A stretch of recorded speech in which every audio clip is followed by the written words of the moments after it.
अस्सलाम वालेकुम फ्रेंड्स, आखिरकार एक घंटा पहले वही न्यूज़ आ चुकी है जो मैं काफ़ी अरसे से आपको दे रहा था कि सऊदी अरबिया ने भी वाज़ेह तौर पर तमाम ममालिक के महरूम रहने वाले प्राइवेट हुज्जाज कराम को वाज़ेह तौर पर कह दिया है कि अब आप अगले साल 2026 के लिए हज की तैयारी करें।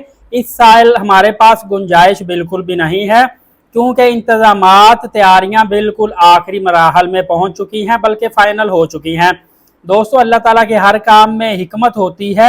आपने हज की नीयत की थी, अल्लाह रब्बुल आलमीन आपको हज का पूरा पूरा अजर इंशाअल्लाह अता फरमाएगा और अगले साल भी आप हज की तैयारी लाजमी करें। आपने गमगीन नहीं होना और सब्र करना है क्योंकि तमाम तार कोशिशें हुई थी। देखिए, जिन लोगों पे आप ब्लेम करेंगे कि प्राइवेट हुज्जाज कराम की गलती थी या वजारत मजहबी अमूर के नुमाइंदों की गलती थी या मिस अरेंजमेंट था, तो ऐसी कोई बात नहीं है। आपके नुकसान से बड़ा नुकसान इन इदारों को हुआ है जो इंतजामात संभाल रहे थे। और आपको पता है कि आपका अगर 10 से 12 लाख का नुकसान पर पर्सन हुआ है तो प्राइवेट इदारों का करोड़ों का नुकसान हुआ है।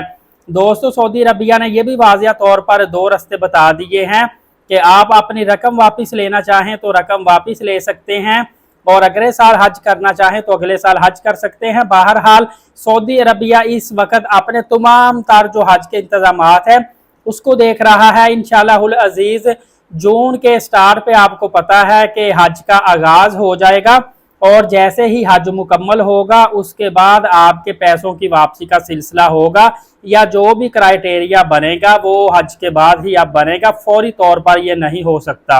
दोस्तों, सऊदी अरबिया ने तो काफ़ी अरसा पहले ही इनकार कर दिया था और सरकारी तौर पर नोटिस भी जारी हो गया था। मैंने भी काफ़ी अरसा पहले आपको बता दिया था, लेकिन फिर भी जो आज़मीन हुज्जाज कराम थे वो बज़िद थे। समझ ले कि उनकी एक कोशिश, तो ज़ाहिर है कोशिश वो कर रहे थे, लेकिन एक बज़िद कोशिश थी कि नहीं, हमने हज पर जाना ही जाना है, जबकि सऊदी अरबिया ने मुकम्मल इनकार कर दिया था और हर बार इनकार किया था, उनकी बातों से वाज़िया हो रहा था। इसके बावजूद यहाँ से कभी अपीलें कर रहे थे, कभी रिक्वेस्ट कर रहे थे, कभी खत लिख रहे थे, तमाम तर कोशिशें कर रहे थे कि शायद कोई ना कोई किसी तरीके से रहम दिली सऊदी वजीर हज उमरा के दिल में आ जाए। लेकिन सऊदी अरबिया ने जो फैसला किया था वो बिल्कुल अटल फैसला था। मैंने आपको पहले ही बता दिया था कि जिस तरह रमज़ान मुबारक में सऊदी अरबिया खामोश रहा और उसके बाद इन्होंने उमरा बंद कर दिया, सेम इसी तरह हज भी ये बंद कर देंगे। बार बार अपीलें करने और बार बार सऊदी अरबिया को मजबूर करने की कोशिश ना की जाए, क्योंकि वो अपने हज के बेहतर से बेहतर इंतजामात को देखना चाह रहे हैं। और अगर इस मरतबा ये पूरी दुनिया के 5 लाख हुज्जाज कराम को सऊदी अरबिया में अलाउ कर देते हैं हज करना, तो इनके इंतजामात काफ़ी ज़्यादा डिस्टर्ब होंगे। लिहाजा अब सऊदी अरबिया की तरफ से भी पैगाम आ चुका है। हालांकि चंद दिन पहले आपने देखा होगा पाकिस्तान कराची प्रेस क्लब के सामने उम्र रसीदा जो अफराद थे उन्होंने भी बहुत ज़्यादा एहतजाज अपना रिकॉर्ड करवाया है और बूढ़ी खवातीन और बूढ़े जो बुजुर्ग हैं वो रोते रहे हैं और वो चीखों पुकार गुजारशात करते रहे हैं और पूछते रहे हैं कि क्या हम इस साल हज पे जा सकेंगे या नहीं जा सकेंगे।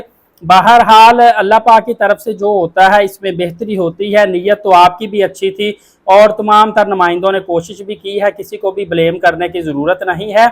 और अब जैसे ही पेमेंट रिटर्न का प्रोसेस शुरू होता है, आप कोशिश करें कि अपनी पेमेंट रिटर्न करवा लें, या फिर अगले साल हज पे जाना चाहते हैं तो वो आप क्राइटेरिया देख लें। अगर तो आपको प्रेफर करते हैं तो फिर आप बेशक पेमेंट अपनी वहीं पे रखें और नेक्स्ट ईयर, क्योंकि आपको पता है कि हज के चंद महीने बाद ही तकरीबन हर दफ़ा इस तरह ही होता है कि अक्टूबर नवंबर में अब ये ना पेमेंट लेनी शुरू कर देते हैं सरकारी तौर पे, तो 2026 के हज की तैयारियां फौरी तौर पर शुरू हो जाएंगी। जो आज़मीन तो पक्की नीयत रखते हैं कि हमने 2026 में हज करना है, वो क्राइटेरिया देख लीजिएगा और उसके मुताबिक अमल कीजिएगा। अल्लाह ताला आप पे आसानियां पैदा फरमाए। फर्दर अपडेट जानने के लिए एलीट साकिब यूट्यूब चैनल को सब्सक्राइब करें ताकि तमाम तरह अपडेट आपको साथ साथ मिलती रहे। नमाज कायम करें, नबी पाक सल्लल्लाहु अलैहि वसल्लम पे रोज़ाना कसरत से दुरूद पाक और कुरान मुकद्दस की तिलावत करते रहा करें। इजाज़त दे, शुक्रिया, जज़ाकल्लाह।